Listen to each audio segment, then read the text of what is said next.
Hey folks, how you guys doing? Now this video isn't something I would normally do on my main channel. I'd normally post it on my second channel. However, it's a bit of an experiment. I'm trying to gauge interest. So I'm just posting it here. This is kind of like a one-time only thing. Normal build video this coming Sunday. A couple things really quick. Like I said, this is an experiment. I'm just trying to gauge interest, number one. And number two, I am trying to gauge interest. So if you have any feedback, leave it down below. And number three, I completely understand if this isn't why you subscribe to this channel or this isn't why you're here. So if you don't want to watch this particular type of video, do us both a favor, hit the pause button and click on one of those videos in the sidebar. And yeah, just trying to gauge interest here. So this past Wednesday, myself and a couple good friends of mine, Matt Cremona and Nick Ferry, recorded a 1-hour Q&A from questions that you guys submitted, and it was a lot of fun. I had a blast. So the following video is that. Let me know if you have any feedback down below. I'll post links to both of their channels as well. And hope you guys enjoy. Thanks for watching. Hey guys, thanks for tuning in. My name is Nick Ferry, and I am joined with my buddy Matt. Hello. And my buddy Jay. Hello. and we figured we would put together kind of an impromptu question and answer thing. We were just hanging in a hangout one night, and I thought this would be a kind of a cool thing to be able to get some questions from you guys, and then give out answers to some of the stuff that we might not be able to put in our videos. So we figured we would put that together for you tonight. We asked on a couple of our channels to get some questions from you, and man, a lot of good questions here. So, Matt, do you want to start with the questions? Do I start at the top? You start where it says Matt.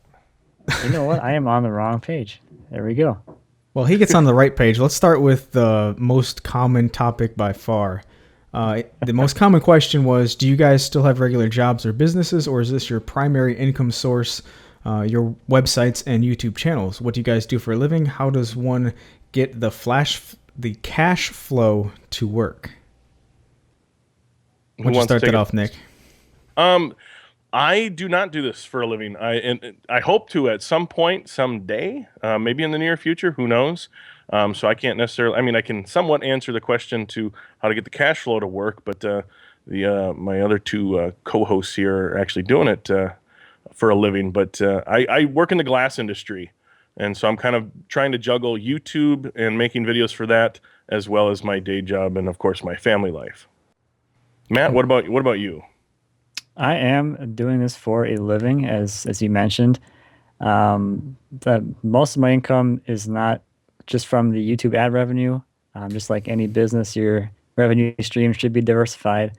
So, like for instance, my ad revenue from YouTube is maybe a fifth of my total income, but I have other streams of income from affiliate links, and then I do sell lumber as well. That's probably my largest chunk of my income right now is in lumber sales.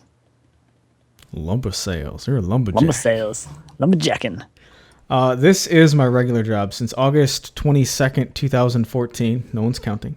It's been that wasn't a count. That was just a date. Oh, yeah. So that's been my normal job since then. And it's been a lot of fun. As far as cash flow goes, man, you really have to diversify in order to do this, in my experience, simply because YouTube doesn't really pay much at all. Like, a lot less than what people normally think. So yeah, that's basically it. Well, I mean, being that was our most common topic question, do you want to expand on that, either one of you, as far as, you say diversification of revenue streams? What are some of the revenue streams outside? I think one of you guys mentioned Amazon affiliate links, but what else is there? For me, all right, so everything's around the website. You can search all kinds of topics for website revenue or whatever, but ads on the website, planned sales, Amazon affiliate links, multiple ad networks actually, and then an occasional, I've only done about 4 or 5 sponsored videos and stuff like that. So having everything in one basket's kind of scary, especially if you're not you have no control over that company's terms of service. It can instantly change your business, basically. That brings up an interesting point. Have you ever thought of diversifying over to another video platform? Me personally, no. There's either one of you, I guess.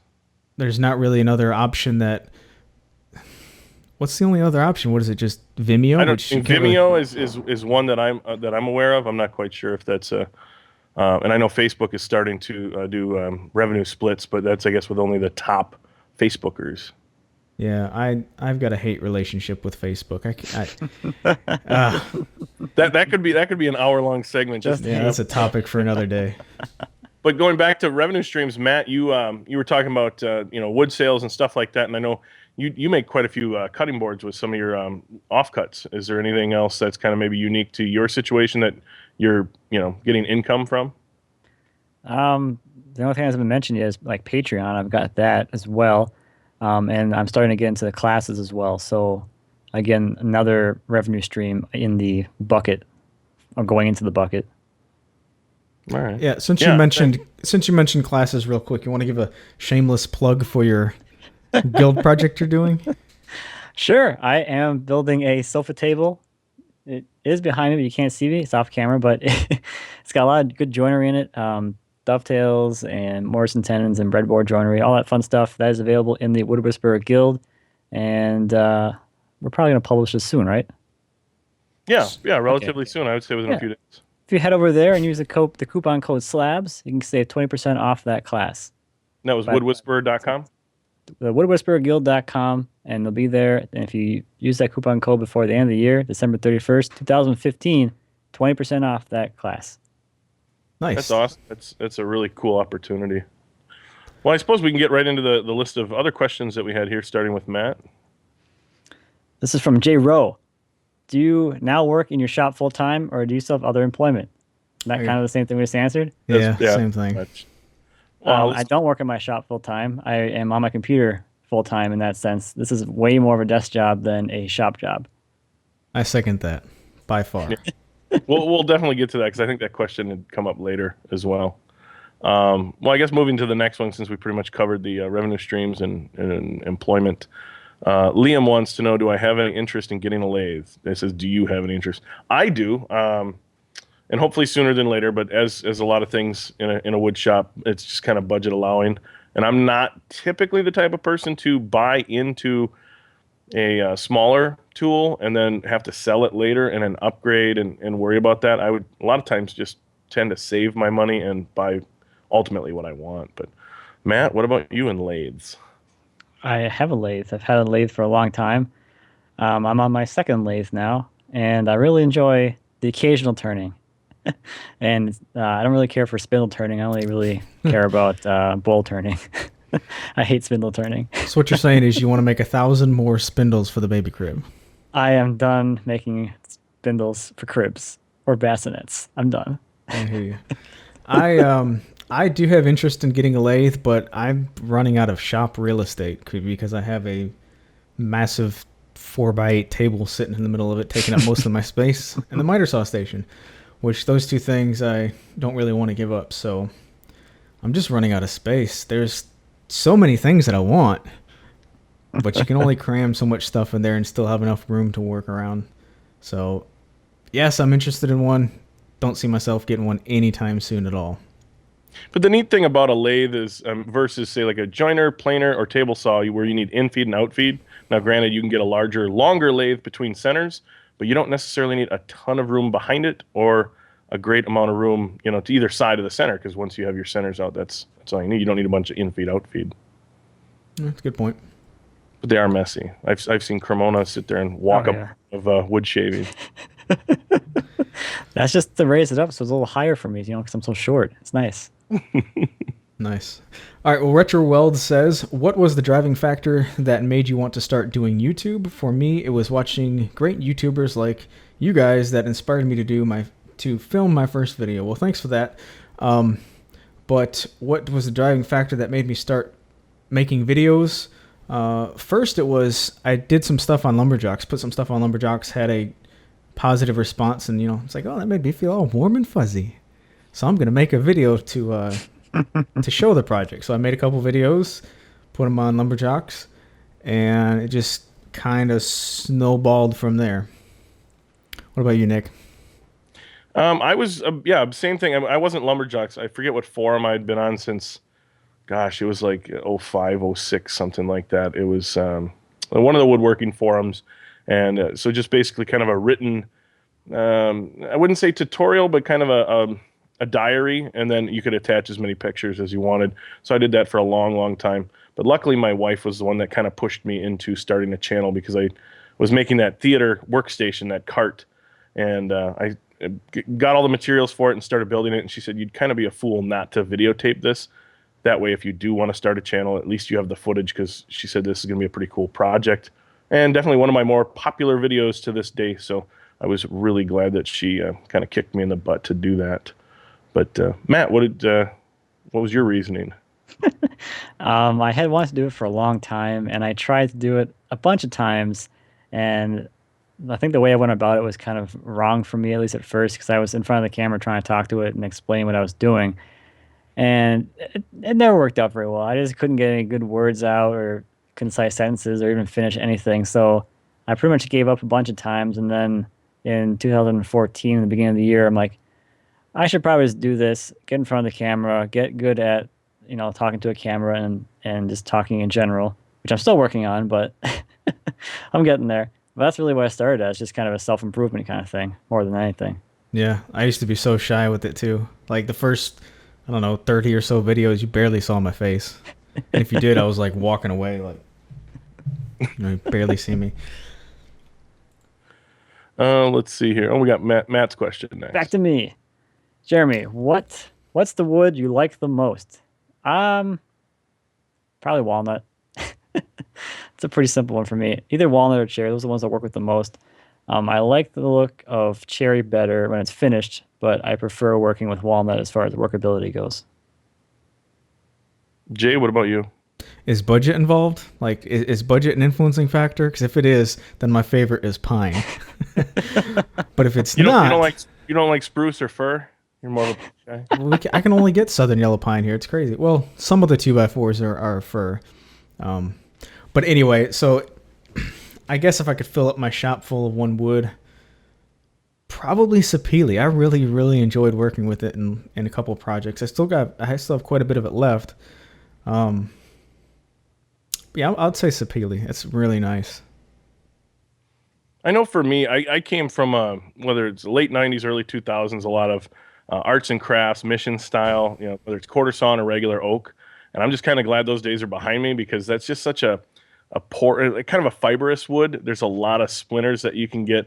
Sanding is just kind of a pain in the butt. So I think my go-to is maple, but of course maple is complemented nice with walnut. So I definitely like working with walnut as much as I can as well.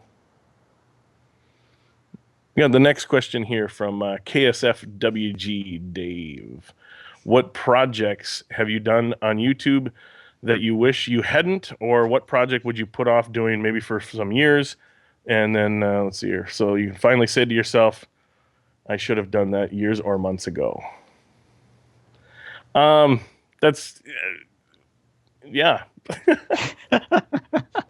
I was going to allude to this later, but my wife's just glad being I do YouTube videos, my projects actually get done now, because I have some accountability. I mean, I have plenty, and I mean plenty of projects that I've started over the years that they weren't getting done, but now that I have a YouTube video that has to kind of accompany it, it's kind of a motivating factor to get it done. But for me, there's no real one particular project. If I do a project and I don't like how it turned out, or I don't think I had the skill set, I always just kind of look at it as glass half full, that I must have learned something along the ways, at least, learn from my mistakes. So I don't think there's ever like a time to say, I wish I wouldn't have done that, or I wish I would have done it sooner, or I wish I would have done it later. Jay, what about you? Yeah, as far as what I wish I hadn't done, there's no such thing, because as soon as it's done and say you don't like it, then you just move on. That's all there is to it. So you just move on to the next one or something. But something that I should have done years or months ago, I would say two things. My miter saw station, as soon as I moved into my shop, I should have done that. That was just like the biggest increase in organization for me. Organization and just efficiency for workflow. Having a place to put stuff is very handy. What else? The other thing would be that modified polk table thing. The assembly table is what I'm calling it. I wish I would have done that a long time ago because just having a big work surface with all the dog holes that you can set up for stops is it's very handy. And I wish I would have done that sooner. What about you, Matt? Kind of in the same boat with both of you guys about things that I wish I hadn't done. I mean, because really, I've done a video on pretty much everything that I've done, and I'm not really upset about anything. I've learned things from like the things I didn't think would turn out as great. They were learning experiences, and everyone else seemed to enjoy the content anyway. So there's nothing really that I wish I hadn't done. Um, Things I should have done. I think I'm with you, Jay, with the storage thing. When I moved into the shop, I spent like a month like getting it ready to with the electrical and dust collection and paint and all that stuff. But I didn't build any like decent storage. So for a few years before I did any storage projects, I just had stuff everywhere because I didn't have anywhere to put things. Nothing had a home, and that made it kind of a little more frustrating to be in the shop. Right. Completely agree. Paul says to each of you, you are being escorted to the electric chair. What for, I might add. Your last meal is what? My last meal will probably be a pepperoni pizza from Little Caesars. Wow, Hot and ready. Highfalutin stuff there. Hot and ready. He also said favorite beer as well. Favorite beer? I don't like the fancy beers. I like the watered down crap. Like, I don't drink hardly at all. Like Natural Light. Like I barely ever drink. Seriously, like once or twice a year. That's about it. Matt, you want to take this one? I'm gonna go with pizza as well, but probably not a Little Caesars pepperoni. Maybe something a little fancier. I don't know what, but probably not that. I would say, or yeah. What about the beer? The beer, I like Downtown Brown. It's probably my favorite beer. It's a darker brown beer, brown ale, I think. Oh, okay. I would say either sushi or something Asian. Something from Thailand. I like spicy. I like saucy type stuff. So anything Asian with an Asian flair. And then my favorite beer, I would say, is Bud Light. Just I like the microbrews. I like the handcrafted stuff. But I mean, if I want to sit down at the end of a long Friday or something and have a 6-pack or something, I'll probably just pick up some Bud Light. Real quick to get back on the Little Caesars pizza thing really fast.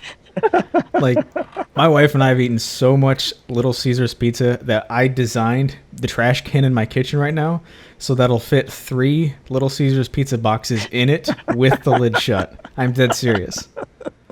I'm probably going to redo that project because I stained it, and that's back when I was making everything in amber shellac, pine and amber shellac. So it's like this big yellow blob in my kitchen that matches nothing.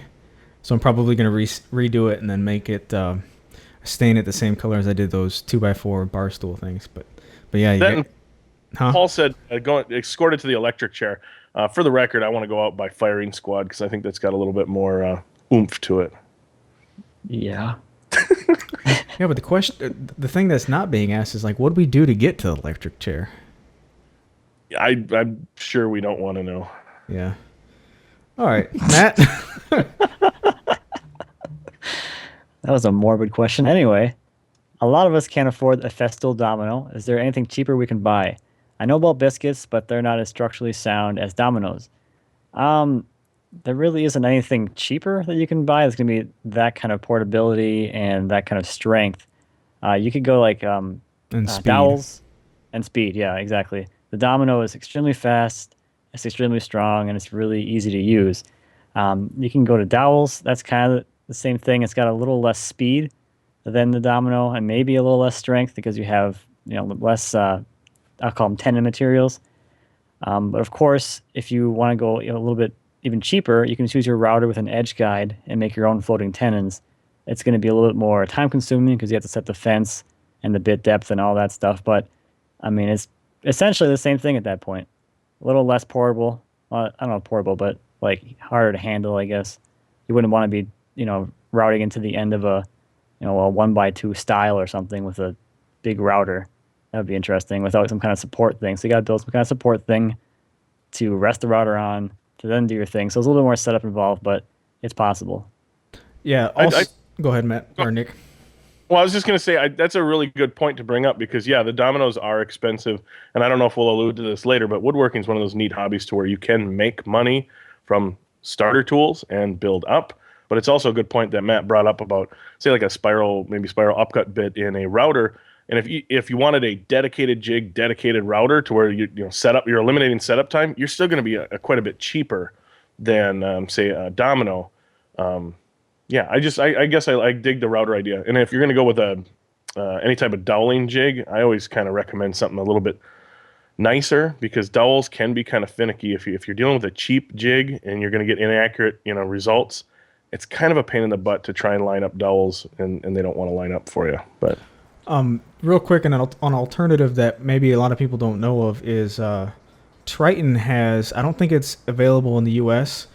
or maybe discontinued overseas or whatever. But Triton has a dual doweling cutter. So it plunges just like the domino, plunges just like a biscuit cutter, but it's two drill bits making two dowels at the same time. And I think they are at a fixed width apart, and I think both drill bits are 10 millimeter, and I don't know if they have interchangeable bits or whatever, but yeah, search the Triton dual Dowler. I think that's what it was. Is it like a kind of like the biscuit joiner and domino kind of setup where you can bring it onto the work and plunge it in and everything? Yeah, it's exact same setup. So it's the dowel domino. Yeah, dowel domino. Dowler, the Dowler domino. All right. All right. Moving right along, Bruce Hurlbert said, if you could only make one type of outdoor furniture to sell to the public to make a living, what would it be? One type, I would say, if it's a classification, I would say picnic table for me because you can do different lengths, so it seats different people, whether it's single-sided, dual-sided, multiple species, whether it has cup holders, doesn't have cup holders. So one simple, say, picnic table, you can have probably 30, 40, 50 variations and not necessarily, just batch out a bunch of the same ones. What do you guys think? I wouldn't. Well, first off, I'd say it's almost impossible to make a living off of outdoor furniture, specifically because outdoor furniture is seasonal. You're not going to sell much in the wintertime. And I dabbled in it a little bit. That's how I started building my shop, was with some outdoor stuff. But I sold benches and picnic tables. The picnic tables had a little bit higher profit margin, but the benches sold a heck of a lot more and were quicker to make. So I don't think there is one particular set that you can make a living off of. I mean, if you're making outdoor furniture, you just make a bunch of different kinds. Benches, tables, chairs, planter boxes, all kinds of stuff. Yeah, I was going to say pretty much the same thing, Jay. It's kind of hard to just do one thing. I mean, people are going to want a set, maybe. If they're going to if you make a table, they might want the chairs to go with it, or a bench with the matching chairs or whatever. There's a lot more products that you could be doing besides just one thing. And that brings up a good point Jay said about like a planter box. If you're making, say, picnic tables and you got like 1 foot offcuts, what are you gonna do? Burn them? No, you might as well. Yeah, it's a good idea. Make some planter boxes or whatever. Yeah. Michael Lawing says favorite non-woodworking channels / genres. There's a couple that I'm really excited about when I see in my feed. One is the chess website. I really like watching chess on YouTube, which sounds extremely boring, but I get into it. And then the King of Random's a good channel. He's got a bunch of just crazy off the wall stuff. I would say for me, because I'm an immature person, I follow a lot of the prank channels to where they're just constantly messing around with people. I don't know. I find that funny. Somewhat still in the building genre. I would say ClickSpring has been a go-to channel of mine lately. ClickSpring, that's a good one. I forgot about him. He's a good channel. Mm-hmm. Yeah, very well-produced videos, very smart guy. And it's about the home machinist workshop. And definitely check that out. ClickSpring on YouTube if you guys haven't seen him. I'm going to say Epic Rap Battles of History. Nice. Nice. Epic I get rap pretty battles. excited about those. Yeah. Oh, yeah. Totally did not see that coming from you. I didn't either. That's crazy. All right, Matt, you're up. This is from Joshua. How long after you started woodworking did you decide to start making videos and posting them on YouTube? Was there any other intent to recording your woodworking other than posting it on YouTube?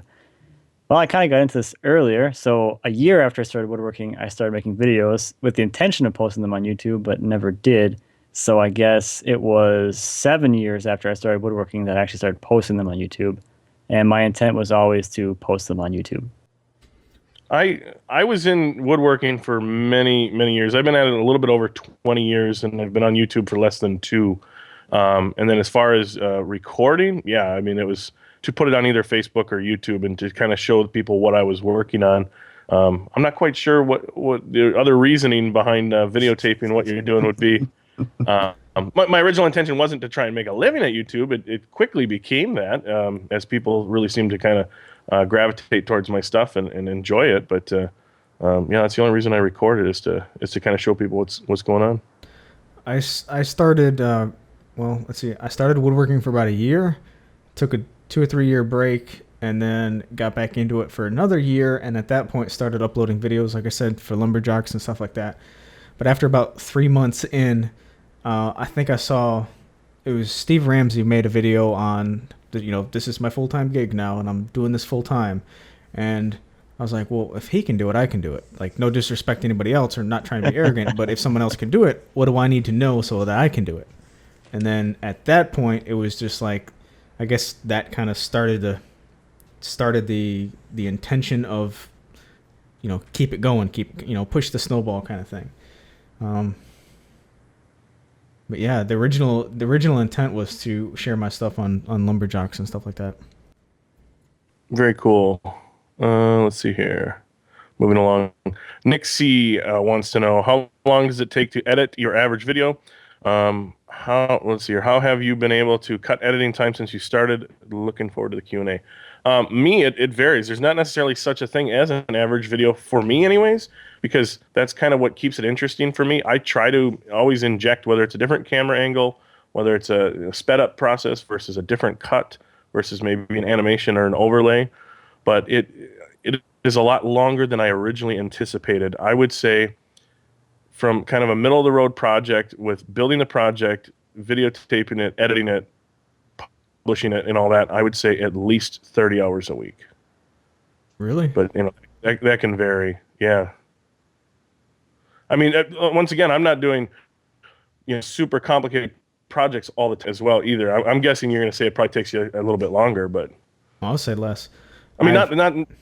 Oh, but 30 isn't editing. That's the building of it and everything. So.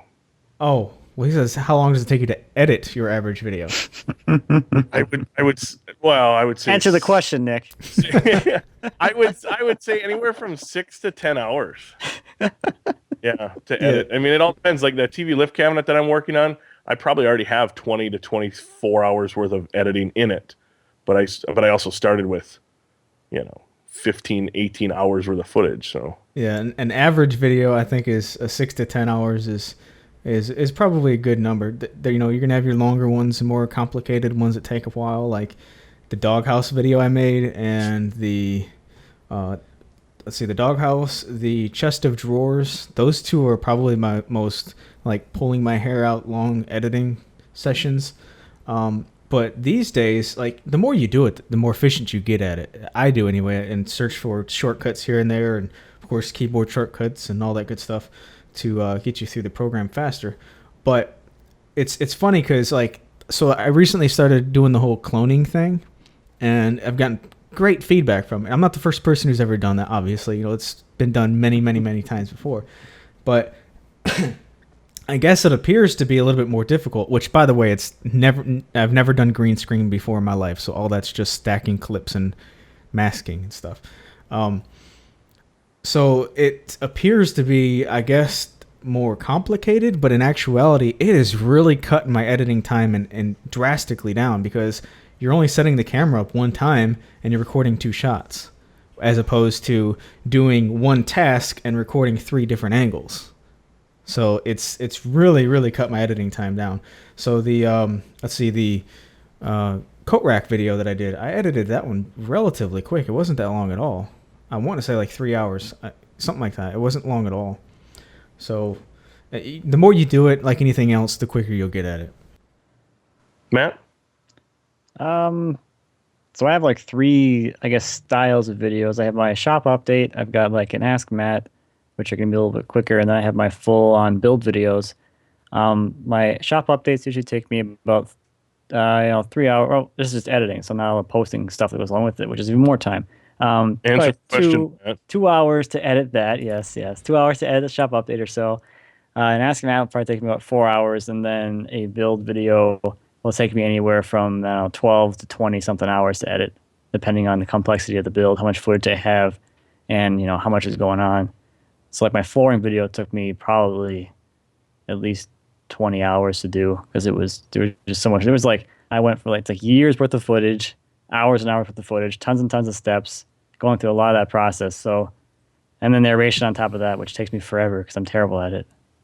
That's exactly why I don't do it. Another thing that's where a lot of my time goes is narration.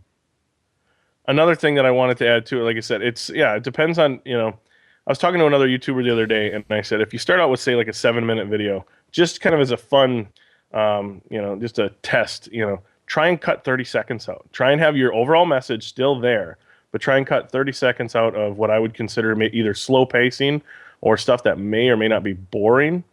And so that's kind of something that, you can sit there for 4 hours and you can call it done, or you can sit there for 2 hours and call it done. But if and then there becomes a point of diminishing return too. Once you spent 7 or 8 hours editing, you could spend another 7 or 8, but it's not gonna really be that much different. But yeah, it can take a while. Oh yeah. Let's see. Keith says, should I buy a cheap Ryobi or similar tabletop drill press and upgrade later, or wait to be able to afford a nice floor stand one? I'm kind of like not impressed by drill presses. They drill holes. Every one I've had has just been whatever.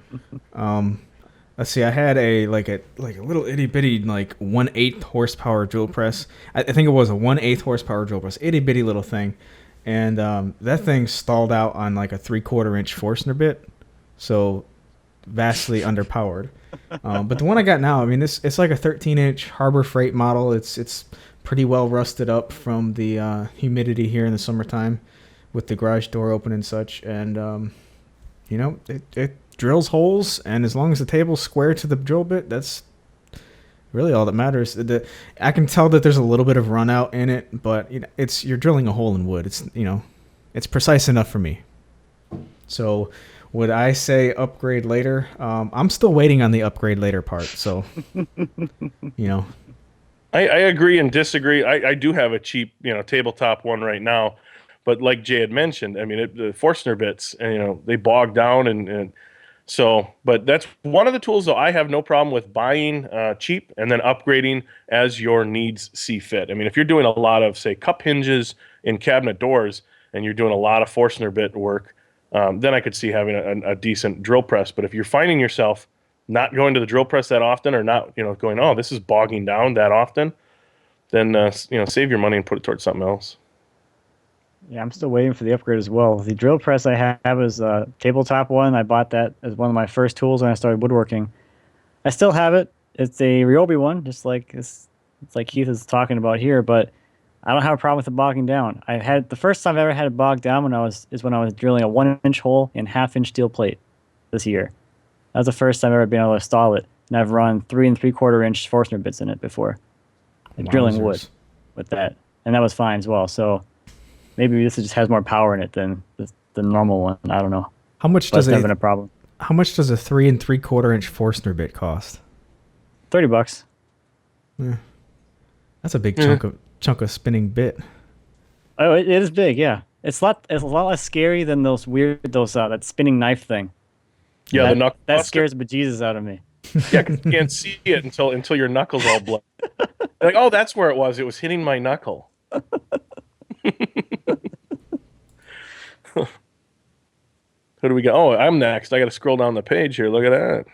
Here's a long. This is from Michael. Yes. What? Yeah, Matt's up. Next. I'm next. We talking about? Oh, sorry. I was totally wrong then. Again, this is from Michael. What one thing do you know now that you wish you'd been told prior to going full-time YouTube woodworking?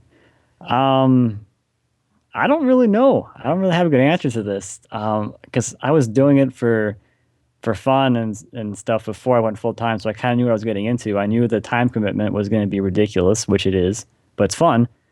Um, I don't know. You guys got any good words of wisdom on this one? Well, Yeah. I'm not full time, but computer time. I think Jay and I were talking about that yesterday a little bit.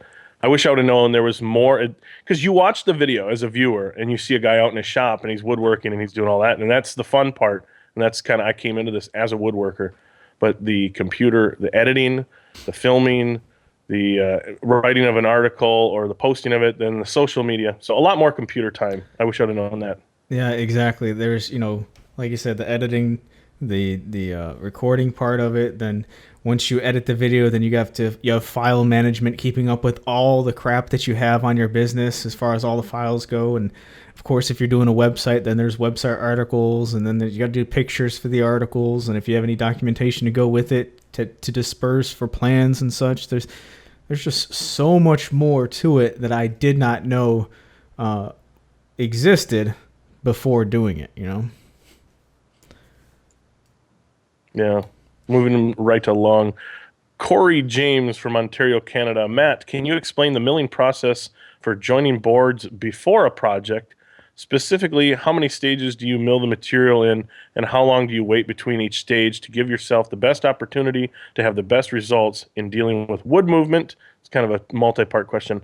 And then Jay, random question. Are you a smoker? You always seem to be coughing in your vlog video. And then Nick, who are your two favorite YouTube woodworkers? Big fan of all three of you guys. Please stay motivated to do what you do. Your loyal viewers rely on your experiences and skills in woodworking. Always thanks, guys. Matt, if you want to touch on that milling part first, and then we'll get to... I don't know. I'm kind of curious about Jay's smoking habits now. Yeah, we might have to have an intervention. All right, We gotta skip to that first, I think. let me jump into there. So back in September-ish, no, first off, no, I don't smoke. I don't smoke. So September-ish, I started working with it was walnut and sapele, and that killed my sinuses, and I haven't really recovered from it, I guess you could say, since then. So I haven't gone to like a sinus doctor or a throat and nose specialist or whatever, but it's my sinuses. They keep they keep making me cough. And it's driving me nuts, so I know it's driving people nuts who are actually hearing the ones that I don't edit out. But yeah, it's my sinuses. I've got to go to the doctor. But man, ain't nobody got time to sit in the doctor's office all day. Gosh, I gotta go. But So It no. brings up a good point, though, when you're dealing with woods that you haven't before. It's always best to wear respirators when you can, and then just kind of get to know whether you react to a certain wood a certain way. I'm the same way with walnut and myself. I'm sneezing like crazy when walnut, but Right. I must have immunity. there you go. You want to touch on your milling process? Sure thing. So I typically joint in probably at least two, maybe three, depending on the thickness of the initial stock, how flat it is, and what the final thickness is going to be. So most of the stock that I start with is going to be 4/4, and that is usually around 1/16 or so, the stuff that I mill after drying. So the first pass will probably be around 15/16. I'll let that sit for a few days, let it do its thing, and then maybe mill it flat again, which could be as little as a 1/16 out from there.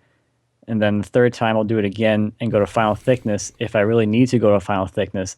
Typically when I'm building my stuff, I'll just keep it the thickness that it ends up at. So most of my stuff isn't 3/4, it's more like 7/8 or 13/16 or something ridiculous like that. That's kind of the way I go about it. So that third milling is what I call my joinery.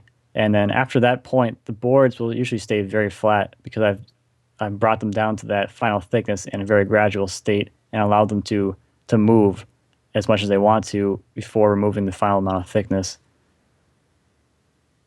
It's a good Way answer. more patience than I.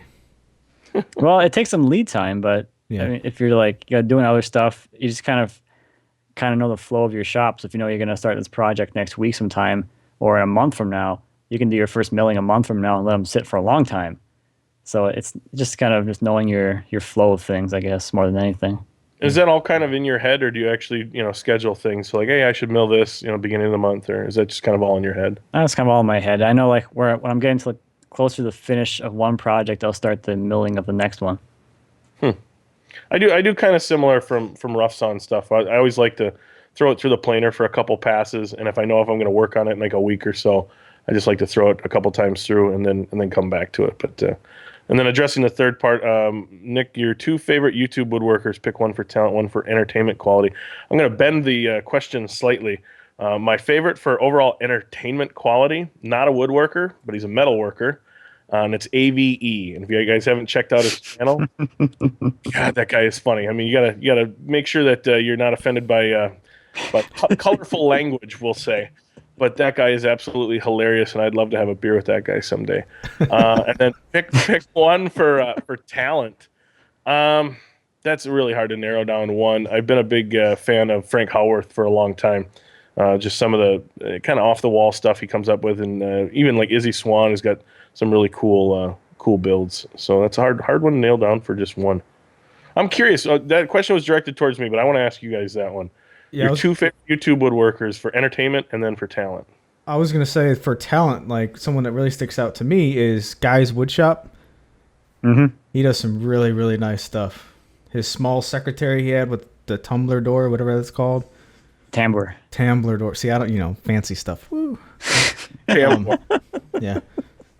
That was really, really nice project. I really enjoy watching his stuff. And then what about for entertainment quality, Jay? Frank Howarth. Yeah. That dude can tell a story. Frank Howarth's videos, I'm just like, just so intrigued by his videos. It's so crazy. Yeah. Matt, what about you? For talent, I'd probably say David Buff. He does period furniture work. And for overall entertainment quality, definitely Matthias. Yeah. He's definitely got people always on the edge of their seats, that's for sure. Got me every time. All right. Paul says, how is working for yourself different than what you had expected? It's not really a whole lot different. The vast majority of it is just kind of, what you do expect. You're working for yourself. You set your own schedule. You set your own agenda. You have to live with the results of the day. Different than what I expected. Time management. That's something that I didn't expect to be as difficult as what it is. Just making sure I'm being productive and not, sitting in the hangout with Nick Ferry. Because there's not much productivity when that happens. Hey, this came out of that. Yeah, that's right. Good. Thank you, Matt. No problem. This Q&A came out I of got that. your back. You're no problem. I'm here for you. Matt, what about you for working for yourself different than as expected? Well, I expected. It's like one thing where it's like when you read a book, but then you actually go do the thing. So I knew what to expect, but I didn't really understand what to expect, I guess. That's probably not a good way to put it. But like, for instance, I went from financial security to essentially financial insecurity. There is no guarantee that I'm going to get a paycheck every 2 weeks. There's no guarantee that paycheck is going to be the same amount of money. I don't get vacation days. I don't get sick days. Whoops. I don't, all that stuff is gone now. So it's one thing like, I knew that was going to happen, but it's like, now I'm like, oh, wow, that actually happened. And it's a totally different experience than the normal working world. Mine wasn't any different than I expected because my day job is it's a company that I've owned for the last 10 plus years. So working for myself isn't really any different in that regard. Granted, I'm not doing YouTube full time as of right now, but I definitely like the YouTube part of it a lot better because the audience is essentially your customer, and it's a lot nicer than my customer base that I have in my day job. So. All right, Matt, you got the next one. Oh, yes, I do. David Cortez and Christopher. Okay, 2 people asked. Any chance this Q&A can turn into a podcast? I don't know. Can it? It's I guess it's audio. Sure. Yeah, you'd have to. What do they call them? An RSS feed or whatever. I'm not a podcast consumer, so you guys would have to figure that one out. It could be, but I guess that depends on how many people out there would want to listen to it. So That's a good point. That's a good point. I guess I might listen to it. Yeah, let us know. And if it's just one of you guys out there, then I'm sorry, but one's not going to cut it. So if you guys like this, then, and if you're interested in turning it into a podcast, definitely share it or let it know. I mean, what we're going to do, we're going to post this in a video on one of our channels or all of our channels, or how are we going to even do this? I don't know. We'll figure it out If later. they're watching it, they'll know. Yeah. No, there you go. There you go. You guys know more than I do currently, the viewers. But if you like it, however you're consuming this, share it, tell people about it. If it's something you guys want to see more of, that's for sure. And if it's free booted on Facebook, then just share it again. Noah Fargo wants to know, how long have you been woodworking? Me, a little over 20 years. I got started very, very young, around 11 or 12 years old, and got a little crosscut saw, hand saw, and some screwdrivers, and like a little quarter sheet palm sander, and just started building knick-knack type, little wall sconces or little decorative shelves. So quite a while for me. I took a break shortly after starting woodworking because I had to sell all my tools because the motor in my truck blew up. So I had to rebuild that. But I would say if you add up all the time, 5 years. Not long in the grand scheme of things. I'm at 7 years. 7 years and, 4 months. 7 years and 4 months. All right. Beveroni? Am I saying that right? Go for it. Okay, sure. Yes. I Sounds apologize if it's wrong. Beveroni. I follow a number of DIY and maker channels and have come to realize that many of you are making a living doing this. How does one get cash flow to work? The best answer to that is to Google how to make money on YouTube, how to make money on a website, and don't believe the first thing you hear. Just read a ton of stuff and you'll eventually start to see a theme. And if you are interested in making money online, whether it's videos or podcasts or articles or blogging or whatever, there's a lot of really good sources, but check out smartpassiveincome.com. Pat Flynn's got just a tremendous library on making money online, and he'd be a lot more certified to tell you that than me, all the little ins and outs. Yeah, and we touched on this quite a bit in the beginning. I think breaking up your revenue streams, because unless you got millions of subscribers, you're probably not going to do it on YouTube ad revenue alone. So I second Jay saying read up on it, and definitely smartpassiveincome.com. Pat Flynn is definitely a good resource. Diversification. Yes, that's all I have. Just like everything else in business, you don't want all your eggs in one basket. Yeah, I know. I learned that from Enron. Anyways, been right along.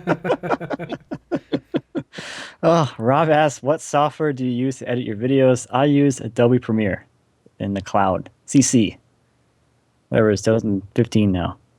I use Final Cut Pro 10 for Mac, and then Adobe Premiere on occasion, because I also have the Adobe CC Cloud.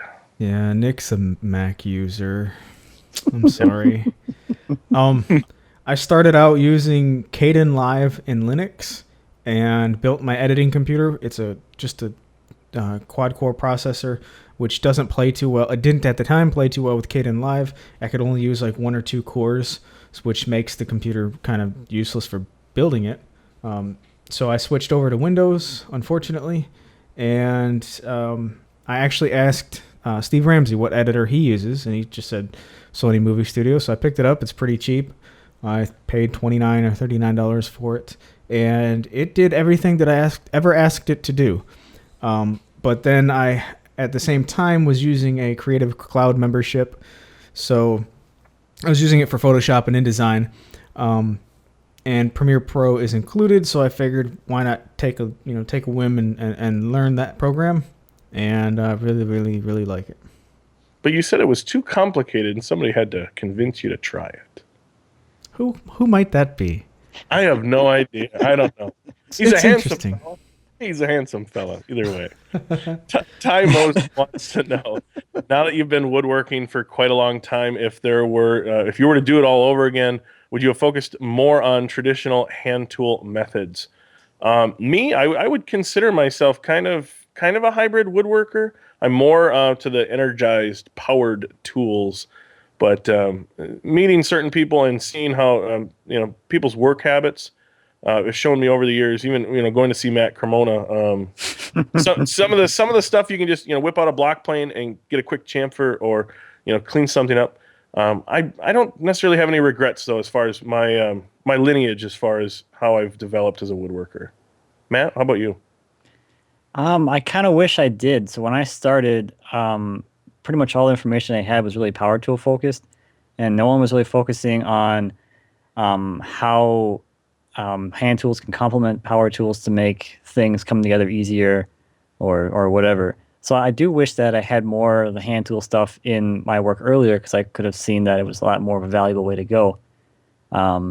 Obviously, you see my work now. You know that I use hand tools in my work quite a bit, because I kind of realized that at one point. I'm like, wow, you can really get a lot done with hand tools really quickly and really just finesse things perfectly with your hand tools. And it's just not possible with power tools most of the time, or it takes longer or whatever.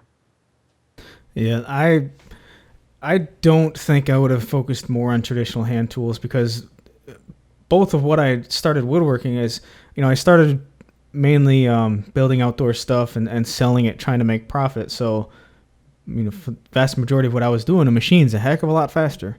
So that, focused or factors into your bottom line. And then once I started making YouTube videos, again, you're trying to make a video a week, which is an absurd standard that has somehow been set. But you're trying to make one video a week and, take every little advantage of time that you can get. So I don't think I would have focused more on traditional hand tool methods. Although these days, like sitting down and cutting a hand cut joint is just something I do to get away from the technology of the computer, like taking a break from this, just go out there and cut some hand cut joint and take a picture, put it on Instagram for no reason whatsoever other than to just take a break from the computer. And another thing I reference, I always go back to the television series Little House on the Prairie, whose main character was Charles Ingalls, kind of a turn of the century homesteader. And I have a feeling if you handed him a cordless 18-volt impact, he'd use it. It wasn't about nostalgia or tradition in his days. That's what they had to work with, so that's what they worked with. But a lot of times, hand tools, they do help out quite a bit. So I just had to add that. All right. Why do I get the hard names? What is this? Instansive? Instansive. Yes, what Matt said. I do apologize. Instansive? I can't read. If in 5 years YouTube shuts down, what do you see yourselves doing? I don't see myself doing anything drastically different than what I'm doing now. If YouTube shuts down, there's going to be another video platform that you can host your videos on. If not, your own server as far as website stuff goes. But that goes back to what Matt has pounded into everybody: diversification. So, yeah, YouTube literally, like, it's getting towards the end of the year. So YouTube has been, I was just doing some numbers, and YouTube's only been 23% of my business revenue as far as directly YouTube stuff. So YouTube isn't, I would personally hate to see YouTube go. I love YouTube, right? But if it shuts down, it's not the end of the world as far as the business goes. I'll just put my video somewhere else and focus more on some other type of revenue stream to hopefully make up for it. Mm-hmm. Matt, what do you think? Same thing. Yeah, Jay does make a good point. YouTube may go away. I don't see that as a likely scenario, but video will not go away. It's here to stay. I think I would be still into woodworking if in 5 years, anyways. Good point. I'm not going. If I manage to do YouTube full time, I'm not going back to my day job. I'd rather go flip burgers, I think, at this point. All right, this next question is from Chris. If you could only use one type of finish on your projects, what would it be? In other words, what is your go-to finish you typically use? Mine is Armor Seal, semi-gloss. I use it on pretty much everything. Mine would be spray lacquer if I had a booth, and it'd be satin spray lacquer out of HVLP. So I haven't done much in as far as finishing goes. So honestly, I haven't done it in a while, just because I don't like the smell of it. But lacquer, brushing lacquer or spray lacquer, it just dries so fast, especially if you're spraying it outside in the sun. I mean, by the time you get to the other side of your project, if it's like a cabinet or something, if you're spraying it out in the sun, then it's already dry. So you can put like 10 coats on consecutively almost, it seems like. It would have to be lacquer. But these days, because I don't like to get that smell into the house because the garage is attached, I've been using some water-based poly, and it's all right. No complaints out of it. I also like the wipe-on polyurethanes as well, whether you buy it pre-mixed or if you make it. I just, when early into my woodworking, I did a lot of brush finishes, and that just drove me up a wall to try and get brush strokes out of my finishes. But the next question, doing whatever tweeted, and yeah, if you guys have questions, you can definitely tweet at us. Do you have a heating system in your shop? If so, what type? What are the potential dangers besides fumes with a propane heater? And then also Andrew was saying that he lived in Elk River, Minnesota, where he heats his shop with a wood stove. I find that over the winter months that I'm either heating it daily just to keep it warm, or if I'm absent, I lose the motivation to go out and heat it. Matt and Nick both live in cold climates. What do you guys do to heat your shop? I have a natural gas forced air, kind of a furnace, but it's a ceiling mount, like a Modine or a hot dog style heater. And my walls and garage door are insulated. As of right now, the ceiling is not.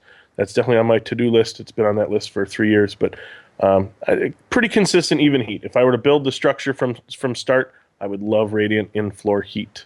Oh, Matt, what nice. do you Yeah. In-floor would be nice.